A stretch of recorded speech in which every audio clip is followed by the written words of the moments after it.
ਪਹਿਲਾਂ ਬਾਪੂ ਵੋਟ ਕਿਹਨੂੰ ਪਾਉਂਦਾ ਰਿਹਾ? ਵੋਟ ਮੈਂ ਤਾਂ ਰਾਮੀ ਨਹੀਂ ਪਾ ਦੇਣਾ ਮੈਨੂੰ ਆਪ ਨਹੀਂ ਮੈਂ ਪਾਉਂਦਾ ਵੀ ਵੋਟ ਕੀ ਸੋਚ ਕੇ ਪਾਉਣਾ ਹੈ? ਕਿਸੇ ਨੂੰ ਸੋਚ ਕੇ ਨਹੀਂ ਪਾਉਂਦਾ ਮੈਂ ਤਾਂ ਮੂੰਹ ਹੀ ਛੱਡ ਦਿੰਦਾ। ਫੇਰ ਬਾਪੂ ਤੂੰ ਕੀ ਸਮਝਦਾ? ਫੇਰ ਕੀ ਮੈਂ ਸੋਚ? ਇਹ ਹੱਥ ਮਾਰ ਮੈਂ ਤੈਨੂੰ ਬਾਤ ਤੁਸੀਂ ਅੱਜ ਆ ਗਏ ਇੱਕ ਵਾਰ ਕਾਇ ਸਾਦਾ ਮਗਰੋਂ ਵੋਟਾਂ ਆਉਣਗੀਆਂ ਇਦੋਂ ਬਾਅਦ 24 ਚ ਆਉਣਗੀਆਂ। ਕੌਣ ਕੈ ਮਹੀਨੇ ਬਣ ਗਏ ਕੈ ਸਾਲ ਬਣ 18 ਬਸ ਆ 2 ਸਾਲ ਡੂਢ ਸਾਲ ਰਹਿ ਗਿਆ। ਅੱਜ ਤਾਂ ਤੁਸੀਂ ਭੱਜੇ ਫਿਰਦੇ ਹੋ ਉਦੋਂ ਮਗਰੋਂ ਜਦੋਂ ਵੋਟਾਂ ਪੈ ਗਈਆਂ ਤੁਸੀਂ ਉਹਨਾਂ ਚਿਰ ਸਾਡੇ ਘਰਾਂ ਚ ਆ ਕੇ ਕੋਈ ਆਊਗਾ ਹਾਰਿਆ ਹੋਇਆ ਵੀ ਕਹੋ ਬਾਹ ਗੜੀ ਕਰੋ ਹਾਰਿਆ ਹੋਇਆ ਵੀ ਇਹ ਗਾਉਂ ਤੇ ਆਦੇ ਗਾਉਂ ਤੋਂ ਮਾਂ ਗਿੱਲੇ ਨਹੀਂ ਤੁਸੀਂ ਹਾਰ ਜਾਂਦੇ ਹੋ ਸਾਡੇ ਘਰਾਂ ਚ ਆਇਆ ਕਰੋ ਸਾਨੂੰ ਕਾਨੂੰਨ ਦੱਸਿਆ ਕਰੋ ਵੀ ਸਰਕਾਰ ਆ ਤੁਹਾਡੇ ਤੇ ਸੌਂਪ ਰਹੀ ਹੈ ਬਾਪੂ ਮੈਂ ਤੇਰੀ ਗੱਲ ਦਾ ਜਵਾਬ ਦੇਣ ਦਾ ਕਹਿੰਦਾ ਸਵਾਲ ਆ ਗਿਆ। ਅਸੀਂ ਤੁਹਾਡਾ ਸਾਥ ਦੀ ਦੇਵਾਂਗੇ ਜਵਾਬ ਲੈ ਮੈਂ ਉਹਨਾਂ ਚੋਂ ਨਹੀਂ ਭਾਂਤਾਰ ਕਰਦੇ ਨਹੀਂ ਭਾਜੂਗਾ ਜਵਾਬ ਦੇ ਕੇ ਜਾਊਂਗਾ। ਜਵਾਬ ਦੇ ਕੇ ਜਾਊਂਗਾ। ਸੁਣ ਲਾ ਬਾਪੂ ਤੁਸੀਂ ਕਿਹਾ ਕਿ ਤੁਸੀਂ ਵੋਟਾਂ ਮਿਲੇ ਆਉਨੇ ਹੋ ਤੁਸੀਂ ਹਾਰ ਜਾਂਦੇ ਹੋ ਜਿੱਤ ਜਾਂਦੇ ਹੋ ਤੁਸੀਂ ਆਉਂਦੇ ਦਿਲ ਤੋਂ ਦੀ ਗੱਲ ਜਾਇਜ਼ ਆ ਵਾਜਬ ਗੱਲ ਹੈ। ਮੈਨੂੰ 11 ਸਾਲ ਹੋ ਗਏ ਬਾਪੂ ਸ਼ਾਇਦ ਤੂੰ ਮੇਰੇ ਬਾਰੇ ਨਾ ਸੁਣਿਆ ਹੋਵੇ ਕਦੇ। ਮੈਂ 11 ਸਾਲ ਤੋਂ ਪੰਜਾਬ ਦੇ ਹਰ ਜ਼ਿਲ੍ਹੇ ਹਰ ਸ਼ਹਿਰ ਹਰ ਪਿੰਡ ਚ ਗਿਆ ਲੋਕਾਂ ਨੂੰ ਜਗਾਇਆ ਕਿਸਾਨੀ ਅੰਦੋਲਨ ਚ ਮੈਂ ਸਾਲ ਭਰ ਰਿਹਾ ਉੱਥੇ 6 ਮਹੀਨੇ ਘਰੋਂ ਬਾਹਰ ਰਿਹਾ ਲੱਖ ਰੁਪਇਆ ਮੇਰੇ ਸਿਰ ਤੇ ਨਾਮ ਸੀ ਦਿੱਲੀ ਪੁਲਿਸ ਭਾਲਦੀ ਸੀ ਉਹਨਾਂ ਦਿਨਾਂ ਦੇ ਵਿੱਚ ਮੈਂ ਤੁਹਾਡੇ ਤੋਂ ਨੇੜੇ ਪਿੰਡਾ ਸ਼ਾਇਦ ਆਇਆ ਸੀ ਉਰੇ ਵੀ ਇੱਥੇ ਪ੍ਰੋਗਰਾਮ ਬਿਲਕੁਲ ਨਹੀਂ ਸੀ ਮੈਂ ਉਹਨਾਂ ਦਿਨਾਂ ਦੇ ਵਿੱਚ ਆਪਦੇ ਘਰੇ ਨਹੀਂ ਬਹਿ ਗਿਆ ਦਿੱਲੀ ਪੁਲਿਸ ਭਾਲਦੀ ਲੱਖ ਰੁਪਇਆ ਸਿਰ ਤੇ ਨਾਮ ਹੋਵੇ ਤੇ ਤੁਹਾਡੇ ਲੋਕਾਂ ਨੇ ਮੇਰਾ ਸਾਥ ਦਿੱਤਾ ਥਾਣਾ ਘੇਰ ਲਿਆ ਲੋਕਾਂ ਨੇ ਥਾਣਾ ਘੇਰ ਕੇ ਮੈਂ ਵੀ ਆ ਗਿਆ ਮੌਕੇ ਤੇ ਇੱਕ ਬਜ਼ੁਰਗ ਉੱਥੇ ਪਿੰਡ ਕਹਿੰਦਾ ਸਾਲੀ ਪਿੰਡ ਕਹਿੰਦਾ ਵੀ ਆਹ ਆ ਗਿਆ ਲੱਖਾ ਫੜ ਕੇ ਦਿਖਾਓ ਉਹ ਮੈਂ ਗੱਲ ਸੁਣੀ ਹੈ ਮੈਨੂੰ ਮੇਰੇ ਬਾਰੇ ਪੁੱਛ ਮੈਂ ਜਿੱਥੇ ਕਿਤੇ ਉਹ ਮੁੱਦਾ ਉਹ ਮਸਲਾ ਪੰਜਾਬ ਦਾ ਚਾਹੇ ਬੋਲੀ ਦੀ ਗੱਲ ਚਾਹੇ ਪਾਣੀਆਂ ਦੀ ਗੱਲ ਚਾਹੇ ਕਿਸਾਨੀ ਦੀ ਗੱਲ ਚਾਹੇ ਮਜ਼ਦੂਰੀ ਦੀ ਗੱਲ ਜਿੱਥੇ ਕਿਤੇ ਮੈਂ ਬੋਲਿਆ ਨਾ ਹੋਵਾਂ ਖੜਿਆ ਨਾ ਹੋਵਾਂ ਗਿਆ ਨਾ ਹੋਵਾਂ ਜਾਂ ਆਪਣੇ ਲੋਕਾਂ ਲਈ ਲੜਿਆ ਨਾ ਹੋਵਾਂ ਤਾਂ ਮੈਂ ਤੇਰਾ ਜਵਾਬ ਦੇ ਹੈਗਾ। ਅੱਛਾ ਮੈਂ ਵੀ ਤੇ ਤੁਹਾਨੂੰ ਬਾਪ ਪੁੱਛਦਾ 10 ਪੁੱਛ ਕੋਈ ਗੱਲ ਨਹੀਂ ਜਿਹੜਾ ਲੱਖ ਰੁਪਇਆ ਨਿਆਮ ਦਾ ਕਰਿਆ ਹੋਵੇ ਬੰਦੇ ਨੂੰ ਇੱਕ ਬੰਦਾ ਉਹ ਖੜਾ ਹੈ ਪਿੰਡਾਂ 'ਚ ਫਿਰ ਰਿਹਾ ਪਿੰਡਾਂ 'ਚ ਫਿਰ ਕੇ ਉਹ ਦੇਣ ਕਿਹਦੀ ਹੈ ਲੋਕਾਂ ਦੀ ਤੇ ਲੋਕਾਂ ਦੀ ਲੋਕ ਵੱਡੇ ਹੋਏ ਲੋਕ ਲੀਡਰ ਦਾ ਨਾ ਵੱਡੇ ਹੋਏ ਨਾ ਤੁਸੀਂ ਲੀਡਰ ਹਾਰ ਜਾਂਦੇ ਹੋ ਜਿੱਤਿਆ ਹੋਇਆ ਸਾਥੋਂ ਮਨ ਮੋੜ ਜਾਂਦਾ ਤੁਸੀਂ ਤਾਂ ਸਾਡੇ ਆ ਕੇ ਬਰਾਬਰ ਖੜ ਸਕਦੇ ਹੋ ਮੈਨੂੰ ਜਦੋਂ ਮਰਜ਼ੀ ਫੜ ਲਈ ਮੈਨੂੰ ਲਾਂਭਾ ਦੇ ਤੂੰ ਨਹੀਂ ਆਇਆ ਜਾਂ ਮੈਂ ਆਉਂਦਾ ਨਹੀਂ ਮੈਂ ਇੱਕ ਨੂੰ ਨਹੀਂ ਜਾਂ ਮੈਂ ਖੜਦਾ ਨਹੀਂ ਜਾਂ ਮੈਂ ਬੋਲਦਾ ਨਹੀਂ ਅਸੀਂ ਵੀ ਸੂਰਮਾ ਜਿਹਨੇ ਤੇਰੀ ਬਚਾ ਕਰੀ ਤੂੰ ਵੀ ਸੂਰਮਾ ਸਾਨੂੰ ਪਤਾ ਵੀ ਤਾਂ ਝੱਡਾ ਵੀ ਚੜਿਆ ਠੀਕ ਹੈ ਸਾਰੀਆਂ ਗੱਲਾਂ ਦਾ ਸਾਨੂੰ ਪਤਾ ਤਾਂ ਟੈਂਟ ਵੀ ਲਾਇਆ ਚਾਚਾ ਸਾਡੇ ਲੀਡਰ ਨੂੰ ਤਾਂ ਪੁੱਛਣ ਲੱਗੇ ਜਿਹੜੇ ਭਾਤਮਾਨ ਨੂੰ ਵੋਟਾਂ ਪੈ ਉਹਨਾਂ ਨੂੰ ਪੁੱਛਣ ਮੈਂ ਮੇਰਾ ਹਾਲ ਸਾਡੇ ਨੂੰ ਟੈਂਪਰ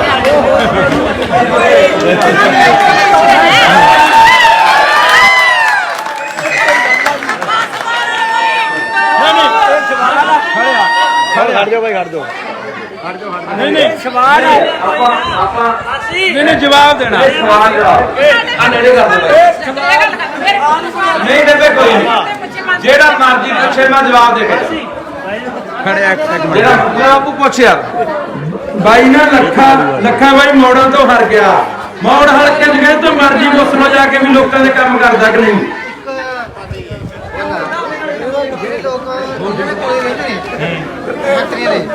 ਸਾਨੂੰ ਕੁਰਸੀ ਤੋਂ ਪ੍ਰਾਪਤ ਠੀਕ ਆ ਇਹ ਤਾਂ ਹੈਗਾ ਤਾਂ ਹੈ ਨਹੀਂ ਕਿਸੇ ਦੀ ਬਾਈ ਵਾਲੀ ਵੋਟ ਕਿਹਨੂੰ ਪਾਈ ਸੀ ਹਾਂ ਜੋ ਭਾਈ ਗੱਲ ਕਰ ਝਾੜੂ ਨੂੰ ਪਾਈ ਸੀ ਜਮਾ ਮੇਰਾ ਪੇਟ ਕਰਵਾ ਕੇ ਹਾਂ ਅੱਛਾ ਹੁਣ ਮਾਰ ਕਿੱਥੇ ਹੈ ਜਿਹੜਾ ਮਰਜ਼ੀ ਪਹਿਲਾਂ ਆ ਕੇ ਚੱਕ ਕੇ ਕੋਈ ਨਾ ਇਹ ਵੀ ਆਇਆ ਕੋਈ ਨਾ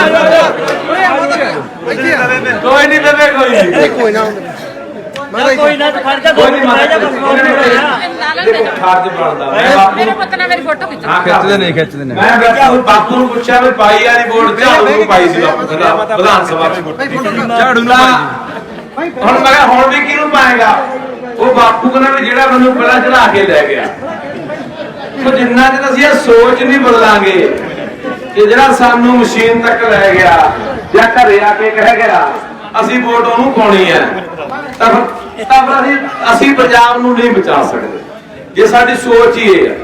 ਮੈਂ ਕਹਿੰਦਾ ਮੇਰੇ ਪ੍ਰਤੀ ਤੁਹਾਡੇ ਮਨਾਂ ਦੇ ਵਿੱਚ ਹਜ਼ਾਰਾਂ ਸਵਾਲ ਹੋਣੇ ਆ, ਪੁੱਛੋ, ਮੈਂ ਹਰ ਸਵਾਲ ਦਾ ਜਵਾਬ ਦੇਣ ਨੂੰ ਤਿਆਰ ਹਾਂ। ਜੇ ਮੈਂ ਕਹਿੰਦਾ ਜ਼ਿੰਦਗੀ ਦੇ ਵਿੱਚ ਮੇਰਾ ਕੋਈ ਦੌਰ ਗਲਤ ਵੀ ਰਿਹਾ, ਮੈਂ ਉਹਦੇ ਤੇ ਵੀ ਬੇਵਾਕੀ ਨਾ ਬੋਲਿਆ।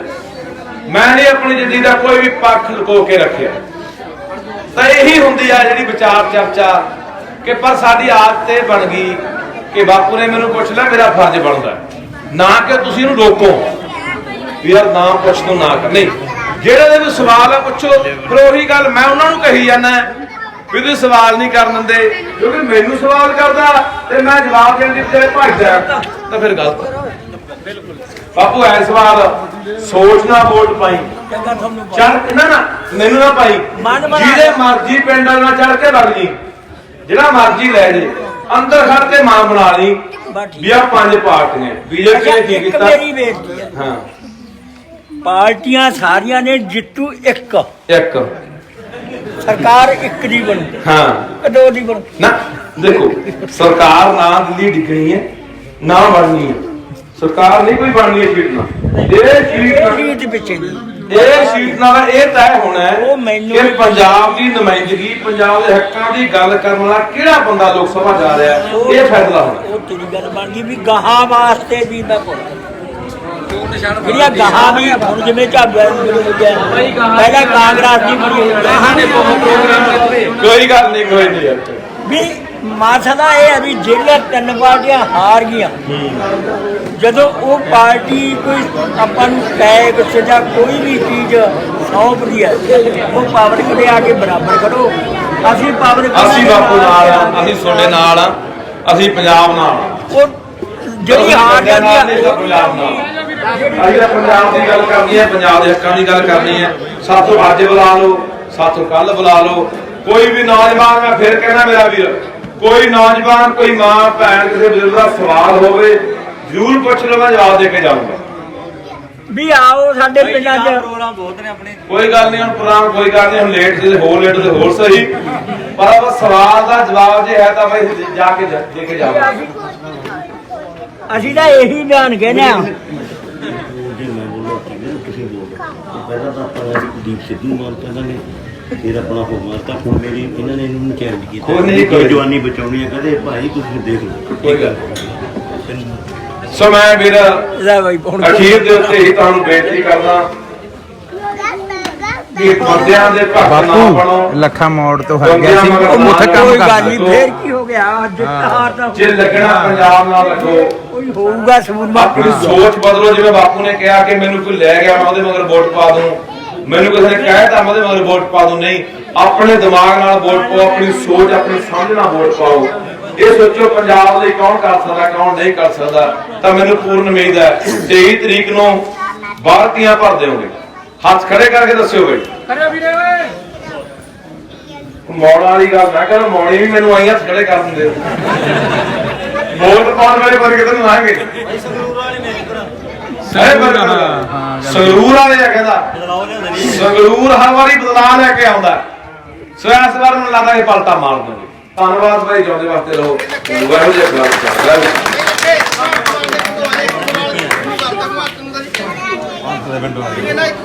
ਇੰਨੀ ਗੱਲ ਕਰਦੇ ਮਾਨ ਸਾਹਿਬ ਨੂੰ, ਤੁਸੀਂ ਗਰੀਬਾਂ ਬਾਰੇ ਜ਼ਰੂਰ ਬੋਲੇ।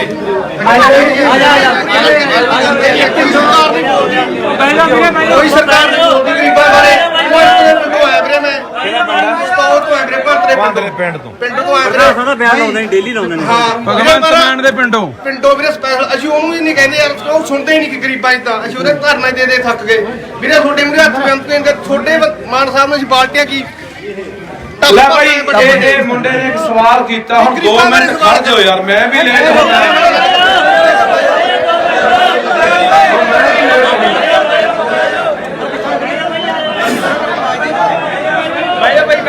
ਯਾ ਵੀ ਗੱਲ ਥੋੜਾ ਸੁਣਨ ਵਾਲੀ ਆ ਬਾਈ, ਬਣ ਕੇ ਬਹਿ ਜਾਓ। ਨੌਜਵਾਨੋ ਬੈਠੋ ਭਾਈ, ਮੈਂ ਦੋ ਲਾਉਣੇ ਆ ਬਾਈ। ਯਾਰ ਕੋਈ ਹਿੱਲੇ ਜੀ। ਅੱਛਾ ਭਾਈ ਬਹਿ ਜਾਓ। ਯਾ ਭਾਈ ਸੁਣ ਲਿਓ। ਭਾਈ ਤੁਸੀਂ ਵੀ ਮੰਨੋ। ਭਾਈ ਕਿਆ ਕਰੂੰ? ਭਾਈ ਤੈਨੂੰ ਅਸੀਂ ਭਾਈ ਇੱਕ ਗੱਲ ਮੈਂ ਕਰਨੀ ਚਾਹੁੰਦਾ ਤੁਹਾਡੇ ਨਾਲ ਕਿ ਮਜ਼ਦੂਰ ਲਗਾਤਾਰ ਲੜ ਰਹੇ ਆ। ਸੰਗਰੂਰ ਦੇ ਵਿੱਚ ਵੀ ਬੈਠੇ ਰਹੇ, ਮਾਨਸਾ 'ਚ ਵੀ ਬੈਠੇ ਰਹੇ, ਵੱਖ-ਵੱਖ ਥਾਵਾਂ ਤੇ ਧਰਨਾ ਲੱਗਿਆ ਮਜ਼ਦੂਰਾਂ ਦਾ। ਗੱਲ ਦਿਹਾੜੀ ਨੂੰ ਵਧਾਉਣ ਦੀ ਹੋ ਰਹੀ ਹੈ। ਪਰ ਮੈਂ ਅੱਜ ਜਿਹੜੀ ਗੱਲ ਕਰਨੀ ਚਾਹੁੰਦਾ, ਗੱਲ ਧਿਆਨ ਨਾਲ ਸੁਣਿਓ ਕਿ ਜਿਹੜੀ ਦੀਵਾਰ, ਜਿਹੜੀ ਲਕੀਰ ਖਿੱਚੀ ਜਾ ਰਹੀ ਹੈ, ਜਿਹੜਾ ਦਫਾੜ ਕੀਤਾ ਜਾ ਰਿਹਾ ਸਾਨੂੰ, ਆਮ ਤੌਰ ਤੇ ਪਿੰਡਾਂ ਦੇ ਵਿੱਚ ਜੱਟ ਬਨਾਮ ਦਲਿਤ ਕਰ ਦਿੱਤਾ ਗਿਆ। ਇਹ ਕਿਉਂ ਹੋ ਰਿਹਾ? ਸਾਰੇ ਇੱਥੋਂ ਦੇ, ਇਸ ਪੰਜਾਬ ਦੇ, ਅਸਲ ਦਾ ਜੱਟ ਸਮਝੋ, ਜੱਟ ਕੋਈ ਜਾਤ ਨਹੀਂ ਹੈ। ਜੱਟ ਜ਼ਮੀਨ ਤੋਂ ਵਿਗੜਿਆ ਹੋਇਆ ਸ਼ਬਦ ਹੈ। ਜਿਹੜਾ ਜ਼ਮੀਨ ਤੇ ਖੇਤੀਬਾੜੀ ਕਰਦਾ, ਜ਼ਮੀਨ ਤੋਂ ਜੱਟ ਬਣ ਗਿਆ। ਕੋਈ ਤਰਖਾਣ ਦਾ ਕੰਮ ਕਰਦਾ, ਲੱਕੜ ਦਾ ਉਹ ਤਰਖਾਣ ਬਣ ਗਿਆ। ਲੋਹੇ ਦਾ ਕੰਮ ਕਰਦਾ ਉਹ ਲੋਹਾਰ ਬਣ ਗਿਆ। ਚਮੜੇ ਦਾ ਕੰਮ ਕਰਦਾ ਉਹ ਚਿਮਿਆਰ ਬਣ ਗਿਆ। ਇਹ ਜਾਤਾਂ ਕਿਹਨੇ ਬਣਾਈਆਂ? ਕਿ ਤੇਰੇ ਨਾਲ ਸਾਨੂੰ ਕਿਹਨੇ ਵੰਡਿਆ? ਗੁਰੂ ਨਾਨਕ ਦੇਵ ਜੀ ਤੋਂ ਲੈ ਕੇ ਗੁਰੂ ਗੋਬਿੰਦ ਸਿੰਘ ਤੱਕ ਸਿੱਖੀ ਨੇ ਸਾਰੇ ਮਨੁੱਖਾਂ ਨੂੰ, ਜਾਤਾਂ ਨੂੰ ਇੱਕੋ ਲੜੀ 'ਚ ਪਰੋਇਆ ਕਿ ਇੱਥੇ ਕੋਈ ਜਾਤ ਪਾਤ ਨਹੀਂ, ਕੋਈ ਊਚ ਨੀਚ ਨਹੀਂ ਹੈ। ਪਰ ਮਨੂਵਾਦ ਨੇ, ਬ੍ਰਾਹਮਣਵਾਦ ਨੇ ਅੱਜ ਤੋਂ ਹਜ਼ਾਰਾਂ ਸਾਲ ਪਹਿਲਾਂ ਜੋ ਵਰਨ ਵੰਡ ਕੀਤੀ, ਤਾਂ ਉਹ ਵਰਨ ਵੰਡ ਦੇ ਵਿੱਚ ਕੀ ਹੈ? ਉਹ ਕਹਿੰਦੇ 4 ਜਾਤਾਂ ਨੇ ਇੱਥੇ। ਬ੍ਰਾਹਮਣ ਜੋ ਦੇਵਤੇ ਦੇ ਮੁਖ ਚੋਂ ਪੈਦਾ ਹੋਇਆ, ਖੱਤਰੀ ਜੋ ਬਾਹਾਂ ਚੋਂ ਪੈਦਾ ਹੋਇਆ, ਵੈਸ਼ ਬਾਣੀਆ ਜੋ ਢਿੱਡ ਚੋਂ ਪੈਦਾ ਹੋਇਆ, ਤੇ ਸ਼ੂਦਰ ਜੋ ਪੈਰਾਂ ਚੋਂ ਪੈਦਾ ਹੋਇਆ। ਹੁਣ ਮੈਨੂੰ ਤੁਸੀਂ ਦੱਸੋ, ਚਾਹੇ ਉਹ ਜੱਟ ਹੈ ਜ਼ਮੀਨ ਵਾਲਾ, ਚਾਹੇ ਰਮਦਾਸੀਆ, ਚਾਹੇ ਮਜਬੀ ਸਿੱਖ ਹੈ, ਚਾਹੇ ਮਹਿਰਾ ਸਿੱਖ ਹੈ, ਚਾਹੇ ਸਿਵਲੀਗੜ ਸਿੱਖ ਹੈ, ਇਹ ਕੌਣ ਹੈ? ਉਹਨਾਂ ਦੇ ਹਿਸਾਬ ਨਾਲ ਜੋ ਮਨੂਵਾਦ ਨੇ ਵਰਨ ਵੰਡ ਕੀਤੀ ਹੈ, ਉਹਦੇ ਹਿਸਾਬ ਨਾਲ ਆਪਾਂ ਸ਼ੂਦਰ ਤੇ ਹੈ। ਆਪਾਂ ਇਸ ਧਰਤੀ ਦੇ ਮਾਲਕ, ਅਸਲ ਮੂਲ ਵਾਸੀ ਅਸੀਂ ਇਸ ਧਰਤੀ ਦੇ। ਸਾਨੂੰ ਮੈਂ ਅੱਜ ਉਹੀ ਮਨੂਵਾਦੀ ਲੋਕ, ਉਹੀ ਬ੍ਰਾਹਮਣਵਾਦੀ ਸੋਚ ਦੇ ਮਾਲਕ ਲੋਕ ਸਾਡੇ ਦਲਾਲਾਂ ਪੈਦਾ ਕਰ ਰਹੇ ਆ, ਲਖੀਰਾਂ ਖਿੱਚ ਰਹੇ ਨੇ, ਸੋਸ਼ਲ ਮੀਡੀਆ ਦੇ ਉੱਤੇ ਗਾਲਾਂ ਕੱਢੀਆਂ ਜਾਂਦੀਆਂ ਨੇ। ਕੋਈ ਜੱਟਾਂ ਨੂੰ ਕੱਢ ਰਿਹਾ ਹੈ, ਕੋਈ ਮਜਬੀ ਸਿੱਖਾਂ ਨੂੰ ਕੱਢ ਰਿਹਾ ਹੈ, ਕੋਈ ਰਮਦਾਸੀਆਂ ਨੂੰ ਕੱਢ ਰਿਹਾ। ਉਹ ਸਾਡੇ 'ਚ ਫਰਕ ਪਾਇਆ ਜਾ ਰਿਹਾ, ਲਕੀਰਾਂ ਖਿੱਚੀਆਂ ਜਾ ਰਹੀਆਂ ਕਿ ਜਿਹੜੇ ਲੋਕ ਸਦੀਆਂ ਤੋਂ ਲੈ ਕੇ ਇੱਥੇ ਇੱਕ ਰਹਿ ਰਹੇ ਨੇ, ਉਹ ਸੋਚੋ ਕਦੇ ਸ਼ੂਦਰਾਂ ਦੇ ਹਾਲਾਤ ਇਸ ਮੁਲਕ ਦੇ ਅੰਦਰ ਕੀ ਸੀ। ਗਲ 'ਚ ਕੁੱਜਾ ਪਾ ਦਿੰਦੇ ਸੀ, ਕੁੱਜਾ, ਕਿ ਧਰਤੀ ਦੇ ਥੁੱਕਣਾ ਨਹੀਂ, ਕੁੱਜੇ ਥੁੱਕਣਾ। ਮਗਰ ਝਾੜੂ ਬੰਨ ਦਿੰਦੇ ਸੀਗੇ ਬੌਕਰ, ਕਿ ਤੇਰੇ ਪੈਰਾਂ ਦੇ ਨਿਸ਼ਾਨ ਧਰਤੀ ਦੇ ਨਹੀਂ ਪੈਣੇ, ਜਿਹਦੇ ਸਾਫ਼ ਕਰਦਾ ਤੁਰਿਆ ਜਾ। ਆਮ ਕਹਾਵਤ ਹੈ ਕਿ ਮਜਬੀ ਦੁਪਹਿਰੇ ਨਿਕਲਦਾ, ਹੈਗੀ ਹੈ ਨਾ? ਇਹ ਕਿੱਥੋਂ ਆਈ? ਕੋਈ ਜਾਣਦਾ? ਇਹ ਉੱਥੋਂ ਆਈ ਜਿਹੜੇ ਸ਼ੂਦਰ ਸੀ ਉਹਨਾਂ ਬਾਰੇ ਇਹ ਕਿਹਾ ਗਿਆ ਕਿ ਤੁਸੀਂ 12 ਵਜੇ ਘਰੋਂ ਨਿਕਲੋ ਤੇ 3 ਵਜੇ ਘਰੇ ਵਾਪਸ ਆ ਜਾਓ। ਤੁਹਾਡਾ ਪਰਛਾਵਾਂ ਸਾਡੇ ਤੇ ਨਹੀਂ ਪੈਣਾ ਚਾਹੀਦਾ, ਕਿਉਂਕਿ 12 ਤੋਂ 3 ਤੱਕ ਪਰਛਾਵਾਂ ਪੈਰਾਂ ਤੇ ਪੈਂਦਾ, ਲੰਮਾ ਨਹੀਂ ਹੁੰਦਾ। ਇਹ ਉੱਥੋਂ ਕਹਾਵਤ ਚੱਲੀ ਕਿ ਦੁਪਹਿਰੇ ਨਿਕਲਦਾ। ਇਹ ਹਾਲਾਤ ਸੀ ਇਸ ਮੁਲਕ ਦੇ ਅੰਦਰ। ਕੋਈ ਸ਼ੂਦਰ ਬੰਦੇ ਨੂੰ ਇੱਥੇ ਪਾਠ ਪੂਜਾ ਕਰਨ ਦੀ ਆਗਿਆ ਨਹੀਂ ਸੀ, ਸਿੱਖਿਆ ਲੈਣ ਦੀ ਆਗਿਆ ਨਹੀਂ ਸੀ। ਉਹ ਇਹਨਾਂ ਨੇ ਰਵਾਇਤਾਂ ਨੇ, ਮਿੱਥਾਂ ਨੂੰ ਤੋੜਿਆ, ਸਾਡੇ ਗੁਰੂਆਂ ਨੇ ਆ ਕੇ ਤੋੜਿਆ। ਪਰ ਅਸੀਂ ਅੱਜ ਫੇਰ ਉਹੀ ਬ੍ਰਾਹਮਣਵਾਦੀ ਸੋਚ, ਉਹੀ ਮਨੂਵਾਦੀ ਸੋਚ ਤੇ ਫੇਰ ਖੜੇ ਆ। ਉਹਨਾਂ ਦੇ ਮਗਰ ਲਾ ਕੇ ਅੱਜ ਫਿਰ ਅਸੀਂ ਆਪਣੇ ਭਾਈਚਾਰੇ ਨੂੰ ਤੋੜ ਰਹੇ ਹਾਂ, ਏਕੇ ਨੂੰ ਖਤਮ ਕਰ ਰਹੇ ਹਾਂ। ਬਹੁਤ ਬੰਦੇ ਬੈਠੇ ਫੇਸਬੁੱਕਾਂ ਦੇ ਉੱਤੇ ਕੀ ਕੁਛ ਨਹੀਂ ਬੋਲਦੇ। ਮੈਨੂੰ ਬਹੁਤ ਸਵਾਲ ਹੋਏ, ਬਾਈ ਤੂੰ ਸੰਗਰੂਰ ਨਹੀਂ ਆਇਆ, ਤੂੰ ਮਾਨਸਾ ਨਹੀਂ ਆਇਆ। ਮੈਂ ਕਿਹਾ ਕਿਉਂ ਨਹੀਂ ਆਇਆ? ਇਸ ਕਰਕੇ ਨਹੀਂ ਆਇਆ ਕਿ ਤੁਸੀਂ ਉਹਨਾਂ ਸਟੇਜਾਂ ਤੇ ਲਿਆ ਕੇ ਉਹ ਬੰਦੇ ਬੁਲਾਉਣੇ ਆ ਜਿਹੜੇ 24 ਘੰਟੇ ਸਾਡੇ 'ਚ ਫੁੱਟ ਪਾਉਣ ਦੀ, ਸਾਡੇ 'ਚ ਅੱਗ ਲਾਉਣ ਦੀ ਕੋਸ਼ਿਸ਼ ਕਰਦੇ ਆ, ਸਾਨੂੰ ਦਫਾੜ ਕਰਨ ਦੀ ਕੋਸ਼ਿਸ਼ ਕਰਦੇ ਆ। ਮੈਂ ਜਦੋਂ ਤੋਂ ਬੋਲਣਾ ਸ਼ੁਰੂ ਕੀਤਾ ਤਾਂ ਮੈਂ ਹਮੇਸ਼ਾ ਇੱਕ ਗੱਲ ਕੀਤੀ ਹੈ ਕਿ ਅਸੀਂ ਇੱਕ ਹਾਂ, ਕੋਈ ਜਾਤ ਪਾਤ ਨਹੀਂ, ਕੋਈ ਊਚ ਨੀਚ ਨਹੀਂ। ਮੈਂ ਤੋਂ 10 ਸਾਲ ਪਹਿਲਾਂ ਕਿਹਾ ਸੀਗਾ, ਮੈਂ ਕਿਹਾ ਜਿਹੜਾ ਅਸੀਂ ਫਾਰਮ ਭਰਦੇ ਆ ਉਹਦੇ ਅਸੀਂ ਜੱਟ ਸਿੱਖ, ਮਜਬੀ ਸਿੱਖ, ਰਮਦਾਸੀਆ ਸਿੱਖ ਲਿਖਦੇ ਆ, ਉਹਦੇ ਇਕੱਲਾ ਸਿੱਖ ਲਿਖੋ। ਜਿਹੜਾ ਸਿੱਖ ਬਣ ਗਿਆ ਉਹਦੀ ਕੋਈ ਜਾਤ ਨਹੀਂ, ਉਹਦੀ ਕੋਈ ਊਚ ਨੀਚ ਨਹੀਂ। ਬੋਲੇ ਸੋਨਿਹਾ। ਇਹ ਸਮਝਣਾ ਪੈਣਾ ਹਰ ਇਨਸਾਨ ਨੂੰ, ਚਾਹੇ ਉਹ ਜੱਟ ਹੈ, ਚਾਹੇ ਉਹ ਦੂਜੇ ਪਾਸੇ ਦਲਿਤ ਭਾਈਚਾਰੇ ਚੋਂ ਆ ਜਾਂਦਾ ਹੈ ਕਿ ਅਸੀਂ ਇੱਕ ਹੈ, ਸਾਡੇ 'ਚ ਕੋਈ ਫਰਕ ਨਹੀਂ। ਬਹੁਤੇ ਪਿੰਡਾਂ ਦੇ ਵਿੱਚ ਮਤੇ ਪਾਤੇ ਬੰਦਿਆਂ ਨੇ, ਬਹੁਤੇ ਪਿੰਡਾਂ ਦੇ ਵਿੱਚ ਘਟਨਾਵਾਂ ਇਹ ਵਾਪਰ ਜਾਂਦੀਆਂ ਨੇ, ਜਿਹੜੇ ਮਤੇ ਪਾਉਣ ਵਾਲੇ ਚੰਦ ਬੰਦੇ ਹੁੰਦੇ ਆ, ਉਹ ਚੰਦ ਪੰਚਾਇਤਾਂ ਹੁੰਦੀਆਂ ਨੇ, ਪਰ ਸਾਰਿਆਂ ਨੂੰ ਲਪੇਟ ਲੈਣਾ, ਸਾਰਿਆਂ ਨੂੰ ਇਹ ਕਹਿ ਦੇਣਾ ਕਿ ਸਾਰੇ ਇੱਕੋ ਜਿਹੇ ਆ, ਐ ਨਹੀਂ ਹੁੰਦਾ। ਪਰ ਹੌਲੀ ਹੌਲੀ ਉਹ ਨਫ਼ਰਤ ਦੀ ਜਿਹੜੀ ਅੱਗ ਹੈ ਉਹ ਲੋਕਾਂ 'ਚ ਫੈਲ ਰਹੀ ਹੈ, ਵੱਧ ਰਹੀ ਹੈ। ਆਮ ਘਟਨਾ ਕੋਈ ਵਾਪਰ ਜੇ ਪਿੰਡ ਦੇ ਵਿੱਚ, ਮੰਨ ਲਓ ਕੋਈ ਦਲਿਤ ਨੌਜਵਾਨ ਦੀ ਕੁੱਟਮਾਰ ਹੋ ਜੇ, ਕੋਈ ਉਹਨੂੰ ਮਾਰਿਆ ਜਾਵੇ, ਕਤਲ ਹੋ ਜੇ, ਤਾਂ ਦੂਜੇ ਪਾਸੇ ਕੋਈ ਜੱਟ ਜ਼ਿਮੀਂਦਾਰ ਹੋਣ ਤਾਂ ਉਹਨੂੰ ਐ ਅੱਗ ਲਾਈ ਜਾਂਦੀ ਹੈ, ਐ ਹਵਾ ਦਿੱਤੀ ਜਾਂਦੀ ਹੈ ਕਿ ਦੇਖੋ ਜੀ ਦਲਿਤਾਂ ਦੇ ਨਾਲ ਧੱਕਾ ਹੋ ਗਿਆ, ਜੱਟ ਧੱਕਾ ਕਰਦੇ ਤੁਰੇ ਆਉਂਦੇ ਆ। ਇਹ ਗਲਤ ਆ। ਮੈਂ ਜ਼ਮੀਨ ਨਾਲ ਸੰਬੰਧ ਰੱਖਦਾ ਤਾਂ ਮੈਂ ਜੱਟ ਹੋ ਗਿਆ, ਪਰ ਮੈਂ ਹਮੇਸ਼ਾ ਇਸ ਗੱਲ ਦੀ ਲੋਕਾਂ ਨੂੰ ਸਲਾਹ ਦਿੱਤੀ ਹੈ, ਜਾਂ ਇਸ ਗੱਲ ਦੀ ਲੋਕਾਂ ਨੂੰ ਅੱਗੇ ਤਰਜੀਹ ਦਿੱਤੀ ਹੈ ਕਿ ਅਸੀਂ ਕੋਈ ਜੱਟ ਨਹੀਂ, ਕੋਈ ਮਜ਼੍ਹਬੀ ਨਹੀਂ, ਕੋਈ ਰਮਦਾਸਗਾ ਨਹੀਂ। ਸਾਨੂੰ ਉਹ ਸ਼ੂਦਰ ਕਹਿੰਦੇ ਆ, ਪਰ ਅਸੀਂ ਰਾਜੇ ਆ, ਅਸੀਂ ਮਾਲਕ ਆ, ਸਿੱਖ ਹੈ। ਹੁਣ ਗੁਰੂ ਭਗਤ ਰਵਿਦਾਸ ਜੀ ਨੇ, ਗੁਰੂ ਰਵਿਦਾਸ ਜੀ ਨੇ ਸਭ ਤੋਂ ਜ਼ਿਆਦਾ ਗੁਰਬਾਣੀ ਦੇ ਅੰਦਰ ਮੂਰਤੀ ਪੂਜਾ ਦਾ ਖੰਡਨ ਕੀਤਾ। ਸਭ ਤੋਂ ਜ਼ਿਆਦਾ ਉਸੇ ਦਿਨ ਅਸੀਂ ਮੂਰਤੀਆਂ ਬਣਾ ਲਈਆਂ। ਇਹ ਕੌਣ ਹੈ ਇਹਦੇ ਪਿੱਛੇ? ਉਹੀ ਮਨੂਵਾਦੀ, ਉਹੀ ਬ੍ਰਾਹਮਣ ਸੋਚ, ਜਿਹੜੀ ਸਾਨੂੰ ਜਿੰਨਾ ਅਲਾਮਤਾਂ ਦੇ ਵਿੱਚੋਂ, ਜਿੰਨਾ ਰਹਿਤਾਂ ਦੇ ਵਿੱਚੋਂ, ਜਿੰਨਾ ਪਖੰਡਾਂ ਦੇ ਵਿੱਚੋਂ ਸਾਨੂੰ ਸਾਡੇ ਗੁਰੂਆਂ ਨੇ ਕੱਢਿਆ, ਸਾਡੀ ਗੁਰਬਾਣੀ ਕੱਢਦੀ ਆ, ਉਹੀ ਅਸੀਂ ਫਿਰ ਉਹ ਫਾਦੇ ਤੁਰੇ ਜਾਂਦੇ ਹਾਂ। ਡੇਰਿਆਂ 'ਚ, ਮੂਰਤੀਆਂ ਪੂਜਾ 'ਚ, ਉਹਨਾਂ 'ਚ ਅਸੀਂ ਫਿਰ ਫਾਦੇ। ਜਿਨ੍ਹਾਂ ਸਿੱਖੀ ਨਾਲ ਨਹੀਂ ਜੁੜੋਗੇ, ਗੁਰਬਾਣੀ ਨਾਲ ਨਹੀਂ ਜੁੜੋਗੇ, ਆਪਣਾ ਜੜ੍ਹਾਂ ਨੂੰ ਨਹੀਂ ਜੜੋਗੇ, ਆਪਣੇ ਮੂਲ ਨੂੰ ਨਹੀਂ ਪਛਾਣੋਗੇ, ਸਾਨੂੰ ਸਮਝ ਨਹੀਂ ਪੈਣੀ ਕਿ ਅਸੀਂ ਕੌਣ ਹੈ। ਅਸੀਂ ਜਾਤਾਂ 'ਚ, ਪਾਤਾਂ 'ਚ, ਅਸੀਂ ਊਚ ਨੀਚ ਫਸੇ ਰਹਾਂਗੇ। ਇਹ ਗੱਲ ਛੋਟੇ ਵੀਰ ਤੈਨੂੰ ਕਿਸੇ ਨੇ ਨਹੀਂ ਦੱਸਣੀ। ਮੇਰਾ ਜਦੋਂ ਭਾਸ਼ਣ ਸੁਣਦਾ ਤਾਂ ਮੈਂ ਹਮੇਸ਼ਾ ਹੀ ਇਹ ਬੋਲਿਆ, ਮੈਨੂੰ ਪਤਾ ਲੱਗੇ ਵੀ ਤੁਸੀਂ ਤਈਓ ਆਏ ਜੋ ਕੰਡੋ ਆਏ ਉਹ ਤੋਂ ਸਪੈਸ਼ਲ। ਮੈਂ ਦੇਖੋ ਇਹ ਗੱਲ ਕਰਦਾ, ਤੁਸੀਂ ਮੈਂ ਸਿਰਫ ਇਹ ਗੱਲ ਕਹਿਣਾ ਕਿ ਬਰਾਬਰਤਾ ਦਾ ਹੱਕ ਇੱਥੇ ਹੋਣਾ ਚਾਹੀਦਾ ਹੈ। ਜੇ ਪ੍ਰਮਾਤਮਾ ਨੇ ਜਿਹੜੀ ਦੁਨੀਆ ਸਾਜੀ ਆ, ਬਾਬੇ ਆਦਮ ਨੇ, ਧਰਤੀ, ਅਸਮਾਨ, ਹਵਾ, ਪਾਣੀ, ਧੁੱਪ, ਛਾਂ ਸਾਰਾ ਇੱਕੋ ਜਿਹਾ, ਖੂਨ ਦਾ ਰੰਗ ਇੱਕੋ ਜਿਹਾ, ਫਿਰ ਬੰਦਿਆਂ 'ਚ ਵਿਤਕਰਾ ਕਿਉਂ?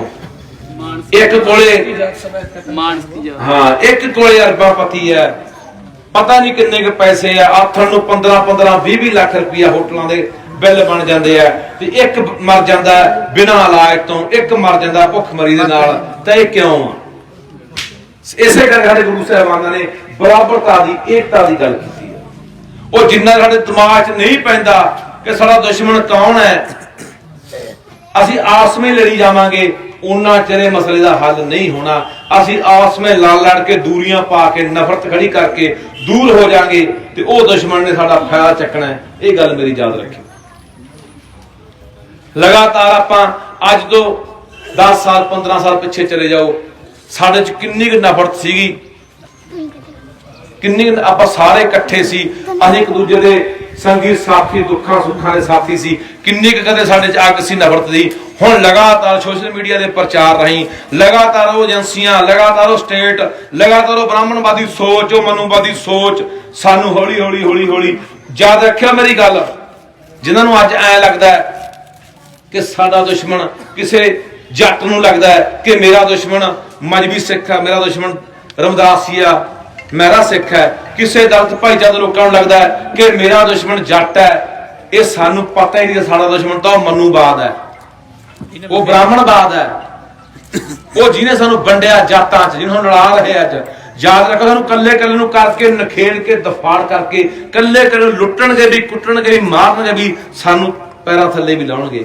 ਇੱਕ ਸੰਵਿਧਾਨ ਲਿਖਿਆ ਇਹਨਾਂ ਨੇ, ਮਨੂ ਸੰਵਿਧਾਨ ਕਹਿੰਦੇ ਆ ਉਹਨੂੰ, ਕਦੇ ਪੜ੍ਹਿਓ, ਪੰਜਾਬੀ 'ਚ ਵੀ ਉਹਦਾ ਕਈ ਬੰਦਿਆਂ ਨੇ ਫੇਸਬੁੱਕ ਤੇ ਵੀ ਪਾਇਆ ਲਿਖ ਕੇ, ਅਨੁਵਾਦ ਕਰਕੇ, ਕਿ ਇਸ ਮੁਲਕ ਦੇ ਅੰਦਰ ਜਿਹਨੂੰ ਆਪਾਂ ਸ਼ੂਦਰ ਕਹਿੰਦੇ ਆ, ਸ਼ੂਦਰਾਂ ਨੂੰ ਵੋਟ ਪਾਉਣ ਦੇ ਹੱਕ ਹੀ ਨਹੀਂ ਹੋਣਾ, ਸ਼ੂਦਰਾਂ ਨੂੰ ਕੋਈ ਨੌਕਰੀ ਲੈਣ ਦਾ ਹੱਕ ਨਹੀਂ ਹੋਣਾ, ਸ਼ੂਦਰ ਕੋਈ ਸਿਆਸੀ ਨੇਤਾ ਨਹੀਂ ਬਣ ਸਕਦਾ, ਕਿ ਸਿਆਸਤ ਹਿੱਸਾ ਨਹੀਂ ਲੈ ਸਕਦਾ। ਇੱਥੋਂ ਤੱਕ ਹਾਲਾਤ ਨੇ ਜਿਹੜਾ ਸੰਵਿਧਾਨ ਇਹ ਲਾਗੂ ਕਰਨ ਫਿਰਦੇ ਆ। ਇਹ ਕਹਿੰਦੇ ਆ ਕਿ ਸ਼ੁੱਧ ਆਰੀਅਨ ਨਸਲ ਤਿਆਰ ਕਰਨੀ ਹੈ, ਸ਼ੁੱਧ ਆਰੀਅਨ, ਕਿਉਂਕਿ ਆਰੀਆ ਤੋਂ ਕੇ ਆਏ ਹੋਏ ਆਰੀਅਨ ਲੋਕ ਨੇ ਜਿਹੜੇ ਅੱਜ ਤੋਂ ਹਜ਼ਾਰਾਂ ਸਾਲ ਪਹਿਲਾਂ ਇੱਥੇ ਆ ਕੇ ਇਹਨਾਂ ਨੇ ਸਾਡੇ ਤੇ ਕਾਬਜ ਹੋਏ, ਰਾਜ ਕੀਤਾ। ਇਹ 3% ਲੋਕ ਨੇ ਸਾਡੇ ਤੇ ਅੱਜ ਵੀ ਰਾਜ ਕਰ ਰਹੇ ਆ। ਪੜ੍ਹਿਓ ਕਦੇ ਸਰਦਾਰ ਗੁਰਨਾਮ ਸਿੰਘ ਦੀ ਕਿਤਾਬ ਭਾਰਤੀ ਲੋਕ ਨੀਚ ਕਿਵੇਂ ਬਣੇ? ਪੜ੍ਹਿਓ ਕਦੇ? ਮੁਕਤਸਰ ਵਾਲੇ ਅੱਜ ਕੱਲ੍ਹ ਉਹਨਾਂ ਦੀ ਮੌਤ ਹੋ ਗਈ ਪਿੱਛੇ ਜੇ ਉਹਨਾਂ ਦੀ, ਉਹਨਾਂ ਨੇ ਕਿਵੇਂ ਇਹਨਾਂ ਨੂੰ ਕੱਢਿਆ, ਨਿਚੋੜ ਇਹਨਾਂ ਦਾ, ਇਹ ਕੌਣ ਆ ਇਹ ਲੋਕ, ਅਸਲ ਦੁਸ਼ਮਣ ਕਿਹੜਾ? ਅਸੀਂ ਆਪਣੇ ਨੂੰ ਦੁਸ਼ਮਣ ਮੰਨੀ ਬੈਠੇ ਆ, ਆਪਣੇ ਦੀ ਤੁਫਾਨ ਖੋਈ ਜਾਂਦੇ ਆ, ਆਸ ਵਿੱਚ ਅਸੀਂ ਪਾੜਾ ਵਧਾਈ ਜਾਂਦੇ ਆ। ਦੁਸ਼ਮਣ ਦੀ ਅਸੀਂ ਗੱਲ ਹੀ ਨਹੀਂ ਸਮਝਦੇ, ਉਹ ਕਿੰਨਾ ਚਲਾਕ ਹੈ, ਕਿੰਨਾ ਮਕਾਰ ਹੈ, ਸਾਡੇ ਚ ਕਿਵੇਂ ਘੁਸਪੈਠ ਕਰਕੇ ਸਾਨੂੰ ਮਾਰ ਰਿਹਾ। ਪਾੜੋ ਰਾਜ ਕਰੋ, ਇਹੀ ਨੀਤੀ, ਇਹ ਪਾੜੋ ਰਾਜ ਕਰੋ ਨੀਤੀ ਕਿਹਾ ਗਿਆ ਅੰਗਰੇਜ਼ਾਂ ਨੇ ਲਿਆਂਦੀ ਨਹੀਂ, ਇਹ ਅੰਗਰੇਜ਼ਾਂ ਤੋਂ ਪਹਿਲਾਂ ਇਹ ਮਨੂਵਾਦੀਆਂ ਨੇ ਲਿਆਂਦੀ ਸੀ। ਪਾੜੋ ਲੋਕਾਂ ਨੂੰ ਜਾਤਾਂ ਤੇ ਧਰਮਾਂ ਤੇ ਫਿਰਕਿਆਂ 'ਚ ਪਾੜ ਕੇ ਰੱਖੋ, ਊਚ ਨੀਚ ਵੰਡ ਕੇ ਰੱਖੋ, ਇਹਨਾਂ ਦੇ ਫੇਰ ਹੀ ਰਾਜ ਹੋਣਾ। ਸੋ ਕਦੇ ਫੇਰ ਸਹੀ। ਸੋ ਮੈਂ ਤਾਂ ਹਮੇਸ਼ਾ ਇਸ ਗੱਲ ਦਾ ਹਾਮੀ ਹਾਂ।